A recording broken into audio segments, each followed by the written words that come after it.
to a Fish Out of Water podcast. This is your host, Richard Lipman. Today, we are interviewing Shahram Mokri. This is part two of this podcast.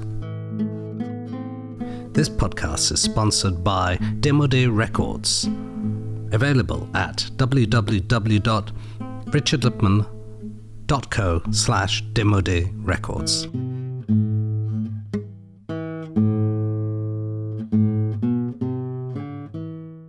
What happens when things go wrong on set? For example, the actors not playing the role properly, or there's interference, or something just goes wrong. This is in Shahram's films. Yes, his films. تو فیلم‌های خودتون وقتی سر صحنه مشکل پیش بیاد، مثلا از بازیگر راضی نباشین یا یه دخالتی بود یا هر نوع مشکلی، دوست دارم بدونم در مورد چجوری این مشکلات رو حل کنید و ممکنه مثالی هست که بتونید بزنید.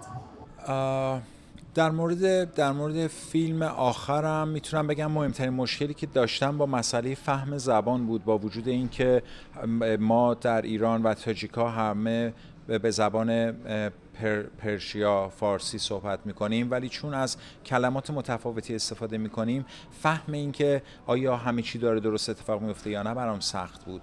و البته مهمتر از اون وقتی لانگ تیک هایی میگیرم که تعداد زیادی بازیگر داره و میزانسن اینا باید دقیقاً سر جایی باشه که میگم تمرین کردن برای رسیدن به اون لحظه‌ای که بگم اوکی خیلی کار سختیه. من همیشه سعی میکنم که خونسردیم رو سر صحنه حفظ کنم و فکر کنم تنها راه حل اینه، چون که در غیر این صورت فکر کنم که امکان اون تمرینای سخت وجود نداره. So I think when I think of my latest film, Black Rabbit, White Rabbit, I think a major difficulty we had this time around was the fact that even though in Iran and in Tajikistan we speak the same language, or rather we speak two variations of Persian that are very similar, i.e. Iranian Persian and Tajik Persian, there are a lot of words that we use in different ways. And so it wasn't clear to me often whether what was being communicated or whether what I was communicating got understood as I intended it. But then I think more generally in terms of my own cinematic language, when I have, and you see a lot of this in my latest film, long takes with many different characters, we do very long rehearsals to make sure that the blocking and the mise en scène takes place as I intend it to be. And yeah, that takes a very long time. All I can say is that I always try to maintain my sang-froid on set, because I don't think there's any other way you can confront difficulties as they occur. Does he write his films? Does he write the script? And if so, how does he write? Does he see it visually? Does he write it all in one day, or does it take some time?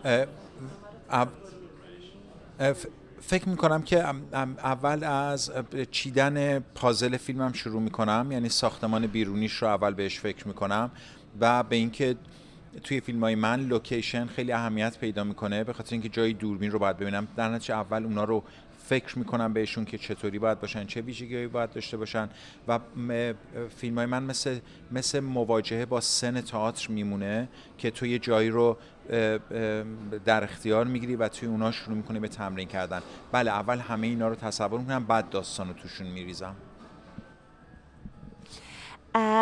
So I usually focus primarily, I start writing scripts by focusing on the overall structure of the film, within which I then place the single narratives. But of course, again, working with long takes, locations are crucial in my work, and they're therefore not just locations, but also where I place the camera within the location. And so I think the way I work is really like a theatre stage, in the sense that I set my stage, and then once I've got that stage, I maneuver the characters and the movements inside that space. And so, yes, that's where it begins, and then everything else. Once I see all of that, I write the rest and I work on the rest. برای تمرین کردن فیلم آخر من فکر میکنم که حدود 45 روز فقط در لوکیشن تمرین کردم و بعد شروع کردم به گرفتن تیک ها. فیلم آخرم تیک های بلندی داره اما کوتاه. اما مثلا در فیلم فیشنکت اونجا بعد از 35 روز تمرین فقط در یک روز فیلم برداری کردم. So in terms of rehearsals, for Black Rabbit, White Rabbit, my latest film, I think we rehearsed about 45 days just rehearsing on location. And then it was a combination of long takes and short takes. And so filming that took a while. But for instance, my 2013 film, Cat and Fish. Fish and Cat. Mahi og Gurbit, Fish and Cat, sorry. We rehearsed that for 35 days and then we shot it in 1 day.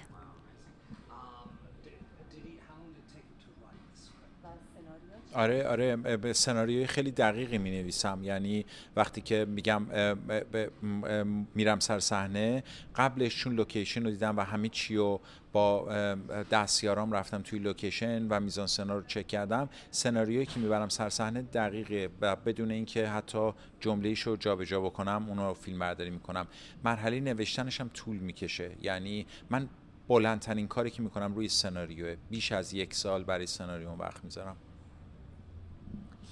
So write extremely detailed scripts, which contain also all the camera movements and all these different mise-en-scènes. And so I'd say it's actually the one aspect of the film process that I devote the most time to. And so each time I spend more than 1 year simply writing the script. And is there a recurring theme throughout his films? And is that theme gonna reoccur in future films?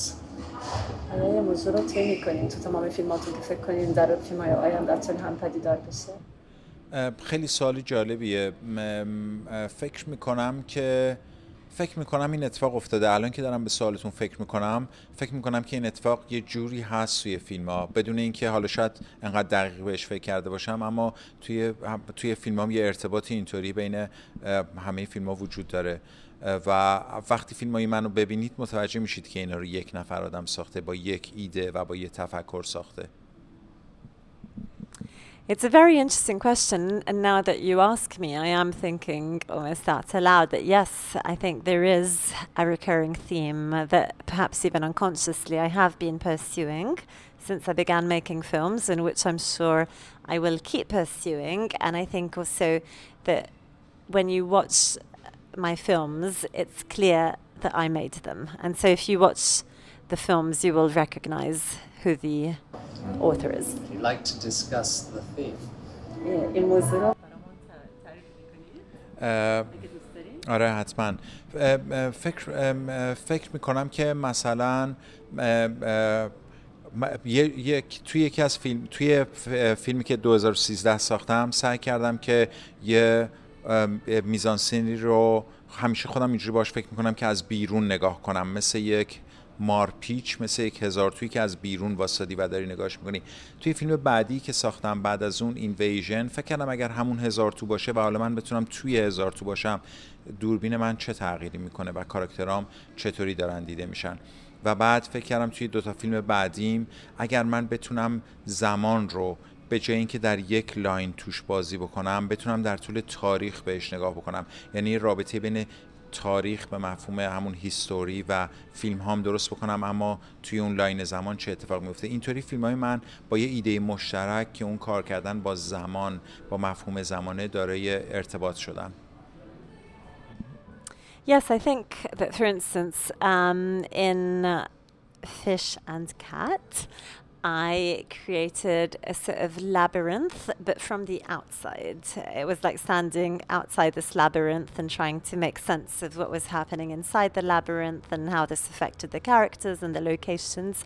Whereas in my the film after Invasion, I was still working with the labyrinth, but from the inside. And so again, how does being inside the labyrinth instead influence the outlook on the characters, on the stories, on the timeline?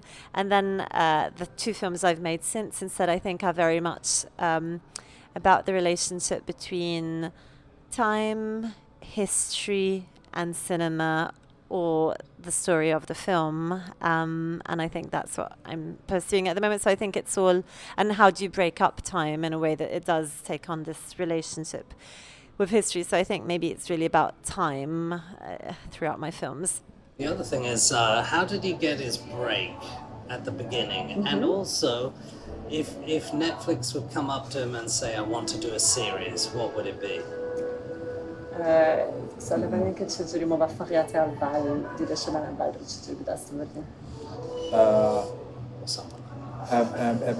ببخشید در موفقیت اول فیلم من نه اولین باری که چجوری ما میگیم بریک، یعنی که یهو یه اتفاقی میاد تو که دیگه یهو دیده میشی و معروف میشی و موفق میشی. چه حسی داره؟ نه چطور پیش آمده، یعنی چطور بارز شدین اگه بخواین. سوال دوم اینه که یه جایی مثل نتفلیکس بیاد ازتون بخواد سریال بسازین، در مورد چه سریال میسازید؟ در مورد سال اول باید بگم که برای من از فیلم‌های کوتاه هم تو دوره من فیلم‌های کوتاه هم رو ساختم که توی فیلم‌های کوتاه ایرانی یه مسیر کاملا متفاوتی رو داشت میرفت و یه دفعه من توش یه کاری کردم که اصلا با اون مسیر متفاوت بود. اونجا اولین باری بود که فکر کردم فیلمام داره دیده میشه و به چشم میاد و این برام یه تجربه خیلی جالبی داشت. و بعد وقتی که فیلم ماهی و گربه رو توی فستیوال ونیز اولین بار نمایش دادم، فکر نمی کردم که اونجا مورد توجه قرار بگیره و فکر کردم یه فیلمیه که خوشحال بودم که فقط توی ونیز بود، اما اونجا برنده جایزه شد و اون جایزه رو به خاطر تایتل خلاقیت به فیلم دادن. اینا خیلی برای من معنی داشت و فکر کردم که این مسیریه که دوستش دارم و میخوام ادامه بدم. اما در مورد نتفلیکس فکر میکنم که به هر حال تجربه جالبی باید باشه، چون هیچ وقت فکر نکردم نتفلیکس به فیلم‌های خسته کننده من پیشنهاد کار بده. جدی فکر نکردم که اگه موقعی به من پیشنهاد بده در مورد چی میسازم، اما فکر میکنم که سریال جالبی براشون بسازم، یه چیزی میسازم که شبیهش رو تا حالا نداشتن.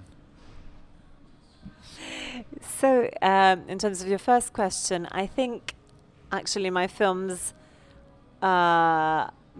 my short films gained great visibility because they were so different from what was taking place within Iranian short films at the time. I sort of, my films presented a complete break, and so they immediately garnered a great deal of visibility, and that gave me a great feeling. But as for Netflix, to be honest, I've never thought that Netflix would come and ask me with my very boring films to make a series. So that's something I would have to think about. But I think it could be really interesting, actually. And I think if I were to receive this offer, I'd make a series that would really revolutionize all the ideas of what a series could be, something that they've never seen before.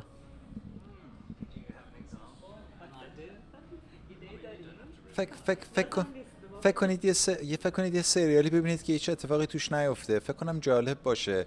دیدین سریالا پر از بمباران اطلاعات هستن؟ فکر کنید یه سریالی ببینید که خیلی هم اینطوری اتفاقای هیجان انگیزی توش نیفته، اما شما رو خیره کنه به تلویزیون. یعنی خیره کردن رو به معنای یه چیزی مثل یه حالت خلسه، مثل یه حالت خواب براتون به وجود بیاره، نه با بمباران کردن اطلاعات. فکر کنم به یه چنین ایده‌ای فکر خواهم کرد. خلسه چیه؟ خلسه یعنی یه چیزی بین خواب و بیداری.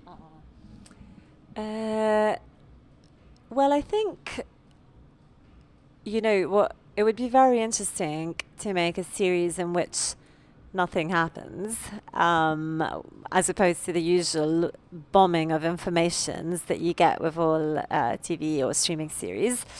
But we're nonetheless, throughout this nothingness, or just simply very simple, very normal events taking place, you can nonetheless enchant the audience, mesmerize the audience, and lead it to a almost dreamlike state, into a state, the state of, in Italian we say dormiveglia, between sort of sleep and awakeness. What's his philosophies of life? چه سوال سختی. نمیدونم فلسفه زندگی. فکر میکنم که من هرچی دارم بزرگ میشم به دوران کودکیم علاقه‌مندی بیشتری پیدا میکنم.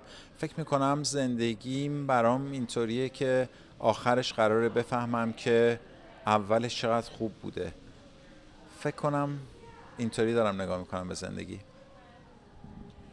Oh la la, it's a difficult question. My philosophy of life, I don't know, but I think that as I grow older, the more I'm enamored of my childhood, and so perhaps the meaning of my life will be to get to the end of it to realize how good the beginning of it was.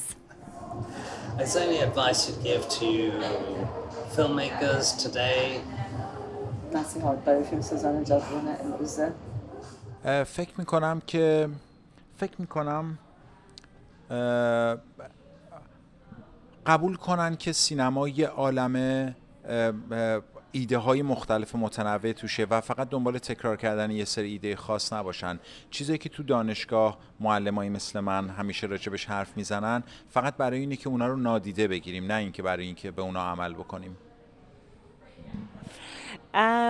I think they should realize that cinema contains a whole host of different ideas and possibilities, and it is very important not to keep repeating the same films or the same ideas.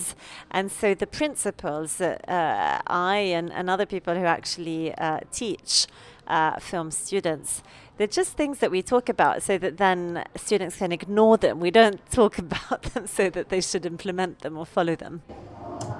Oh, okay.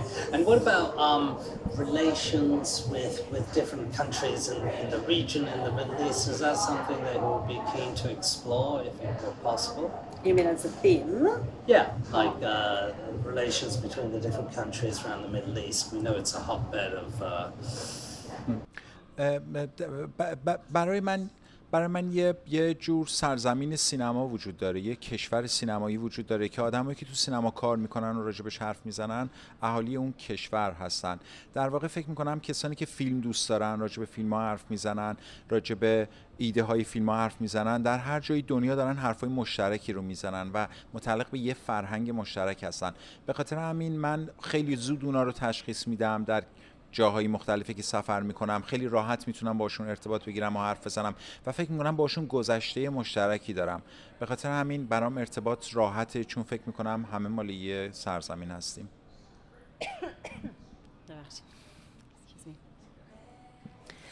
I think there's one country that's the land of cinema, that all, not only filmmakers and people who work in cinema, but also film lovers, we all belong to it. And all over the world, we think similarly, we share the same love, we understand one another. And so I think when I journey to different lands, I find my cinematic fellow citizens very easily and interact with them very easily and don't really see any barriers. Thank you very much. Thank you. Merci. I think we're going to do a whole episode. Thank you so much. Thank you for your time. Yeah, it was better. Thank you for listening to A Fish Out of Water podcast. This is your host, Richard Lipman. Should you have any questions, comments, or suggestions, please get in touch. This podcast is sponsored by Demo Day Records. Available at www.richardlipman.co/Demo Day Records.